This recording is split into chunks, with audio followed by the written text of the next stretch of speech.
Hello everyone, and welcome to a quick overview of the Babyhawk R from EMAX. This is going to be just a quick overview because this is not a bin and fly version. It doesn't have a receiver, so I need to install a receiver on it. So we are just going to look a bit at what you get and what you should expect from this type of model. So this is the small EMAX, and you can see it comes with the weird capacitor on the outside. So those pictures online showing it like this, there were rumors that the capacitor will get somehow inside in the final retail version. Well, this is the retail version, it's not a test version or things like that, and it still comes out with the capacitor.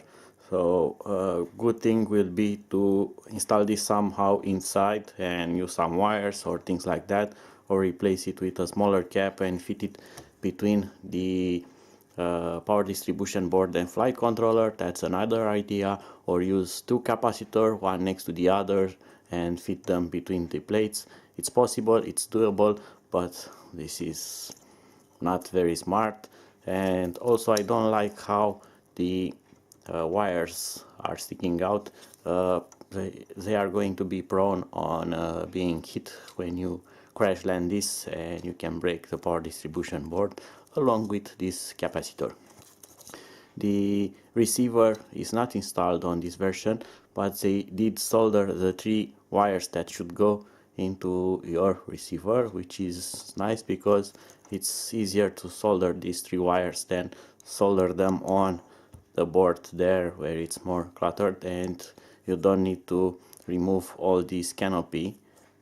Although if you still want to take it out, you need to remove the camera screws and also the lower arms here, so that the canopy comes out, because it has integrated bushings there which hold the screws, and that's a lot of work just to remove the canopy.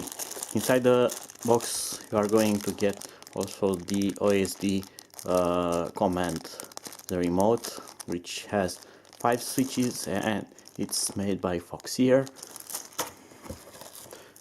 Another bag of screws, and of course some propellers. Well, at least you get a lot of propellers. That is nice.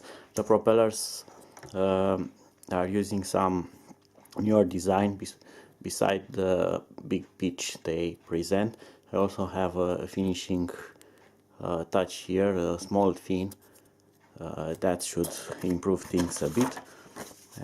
But let's see what else we get. We get a manual. That's nice, and it shows us some interesting things, how to take it apart, at least no, the parts, but not how to actually take it apart. And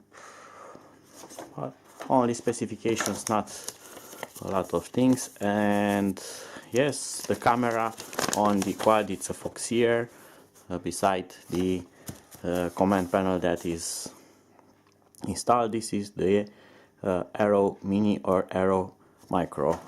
By looking at its size, it's the, let's see, it's written on it Foxeer, but I don't see the model. It's somewhere written underneath, but I think it's the Mini because it's the bracket type. Take a closer look. Nope, it's the micro version, sorry.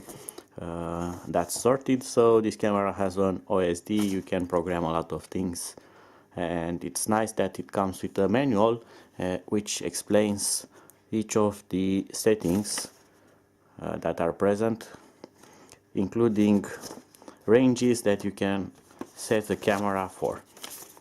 And that's about it mostly.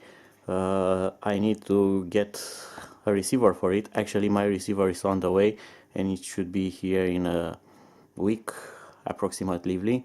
And it's a FR Sky receiver, a receiver with SPAS and telemetry.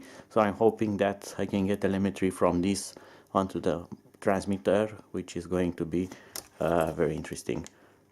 The props are also nice, and these screws, actually the small black ones, no, the black ones are nuts.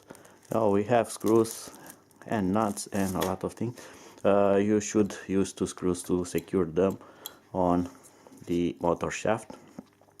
And let's take a quick look at something else.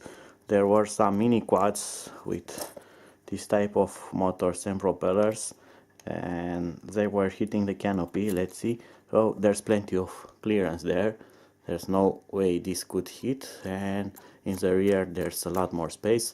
The antenna here, it's not nicely positioned because it can be somehow chopped by the motor.